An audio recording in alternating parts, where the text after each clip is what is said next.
অজ্ঞানতা আর এই ভ্রম থেকে আজ আমি এই আবরণ সরিয়ে দেব।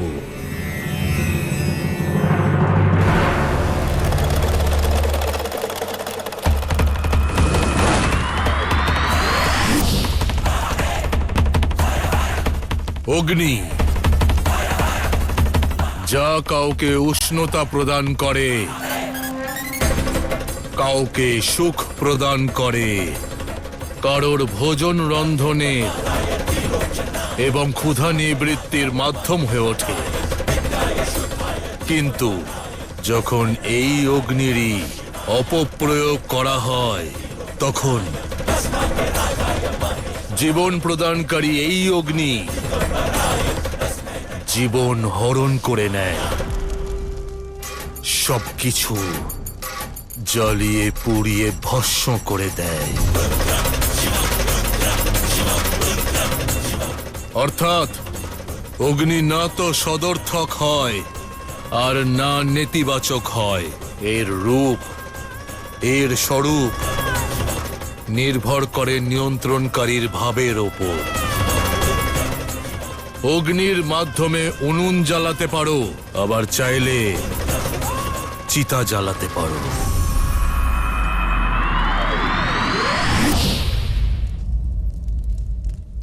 ঠিক সেইভাবেই তন্ত্র একটি প্রক্রিয়া, একটি কৌশল যা আপনি আপনার আত্মবিশ্বাস এবং আত্ম উপলব্ধির জন্য প্রয়োগ করতে পারেন। আর সেই তন্ত্রকেই আপনারা সবাই মহাবিনাশের জন্য প্রয়োগ করতে পারেন। আপনাদের সবার মনে যে ভাবনা রয়েছে তা হলো মন্ত্র, আর সেই ভাবনাগুলো সাকার করার যে প্রক্রিয়া তা হলো যন্ত্র, তা হলো যন্ত্র, তা হলো যন্ত্র। আর যখন মন্ত্র এবং যন্ত্র একসঙ্গে কর্মের একই পথে অগ্রসর হয়ে চলে, তখন তার থেকে যে শক্তি উৎপন্ন হয় তাই হলো তন্ত্র, তন্ত্র, তন্ত্র।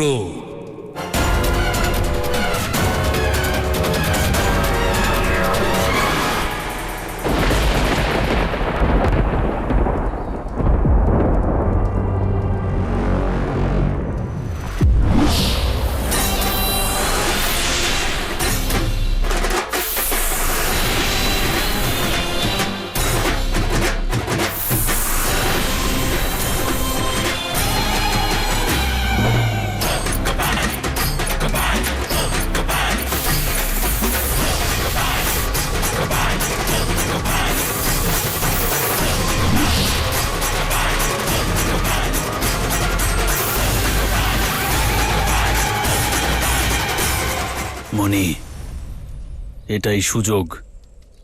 জিজ্ঞাসা করো, জিজ্ঞাসা করো মণি। মন্ত্র আর যন্ত্রের মাধ্যমে আপনি আপনার চিন্তাকে বাস্তব রূপ দান করতে পারেন। এ না হলো কোনো মায়া আর না চমৎকার, এ না তো অন্ধবিশ্বাস আর না তো কোনো জাল, এ হলো কেবল জ্ঞান। তন্ত্র হলো একটি বিজ্ঞান, হলো একটি বিজ্ঞান, হলো একটি বিজ্ঞান।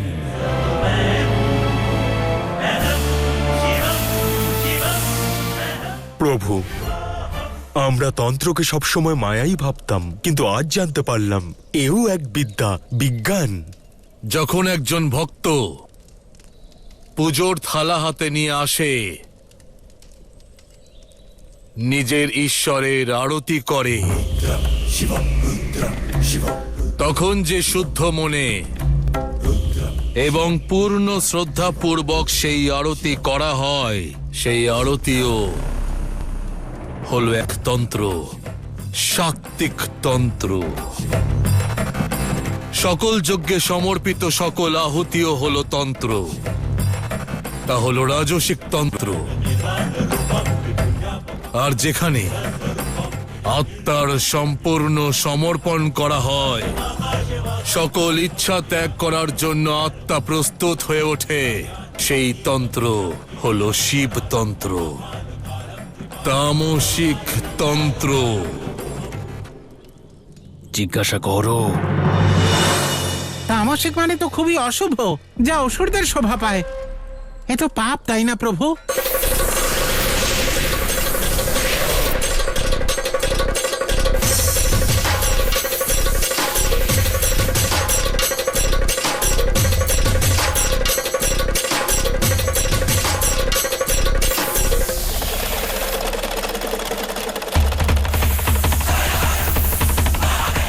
নেতিবাচক কেবল তখনই হয় যখন দৃষ্টি অহংকার পূর্ণ হয়, নয়তো যাই হোক না কেন তার অর্থ কেবল সমর্পণ, নির্মাণ। এ না কোনো পাপ আর না পুণ্য, এ হলো কেবল মোক্ষের পথ।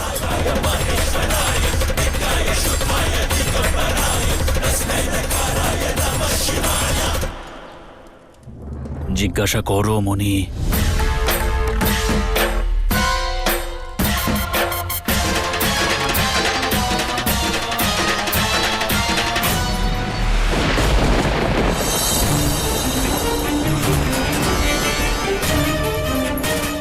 মহাদেব, আপনার তন্ত্র দিয়ে আমার সৃষ্টিকে দূষিত করে গুরুতর পাপ করেছেন আপনি।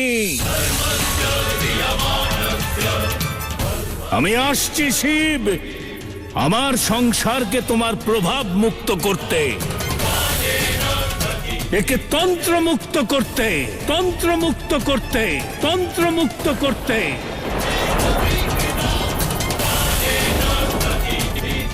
আমি আসছি।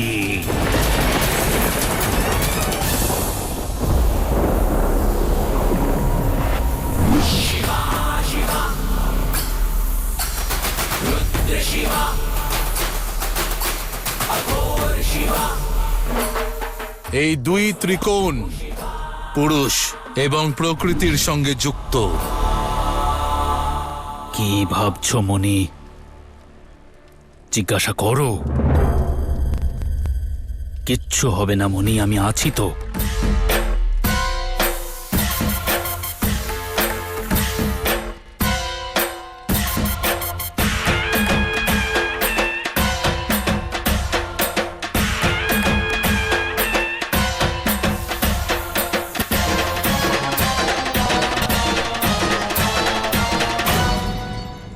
ক্ষমা করুন মহাদেব।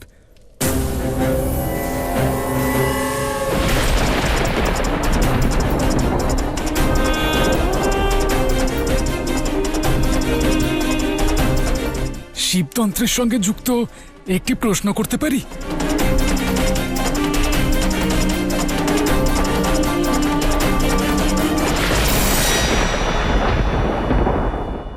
এটাই কি সেই মুহূর্ত মহাদেব যার কথা বলছিলেন?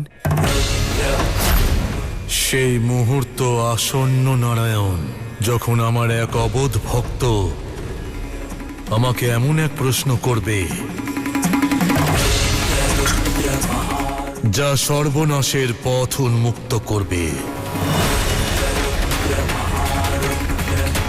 আর সেই প্রশ্ন নিয়তির খেলাকে আমূল বদলে দেবে, আমূল বদলে দেবে। কিন্তু যে প্রশ্ন সংসারের বিঘ্ন ঘটাতে পারে তা তো আপনি উপেক্ষা করতে পারেন আরাধ্য। আমার কর্তব্য হল কর্মের ফল প্রদান করা। কোনো কর্ম ঘটিত হওয়া থেকে আটকানো নয়। আমি ওর প্রশ্নের উত্তর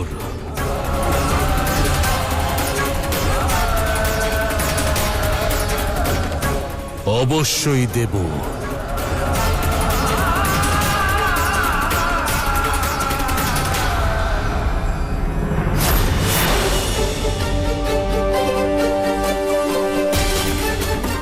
এই প্রশ্ন ঘটনাক্রমে নিয়তির পথ বদলে দেবে। কোন দিকে যাবে এই নিয়তি তা কেবলমাত্র মহাদেবই জানেন। বলো, কি জিজ্ঞেস করতে চাও তুমি? এই তন্ত্র দ্বারা দেবতাদেরও বশীভূত করতে পারা যাবে।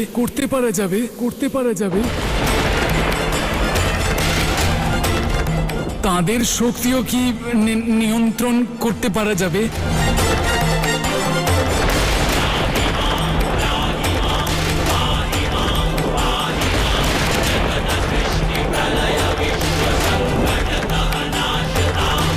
এটাই কি সেই প্রশ্ন যা সৃষ্টির অস্তিত্বে প্রশ্ন তুলতে পারে? তোমার এই জেদ আমাকে সৃষ্টিকর্তা থেকে সংহারক হতে বাধ্য করছে। এখন এই দায়িত্ব পালন করতে আমার কোনো আপত্তি নেই।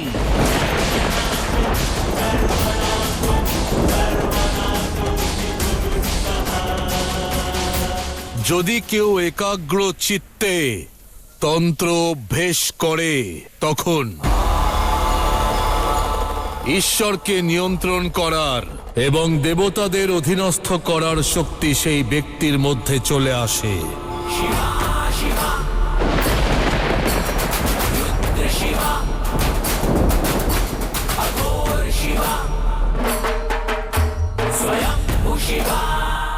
মহাদেব, সব মনুষ্য এক প্রকার হয় না, সবার চিন্তাও পবিত্র হয় না।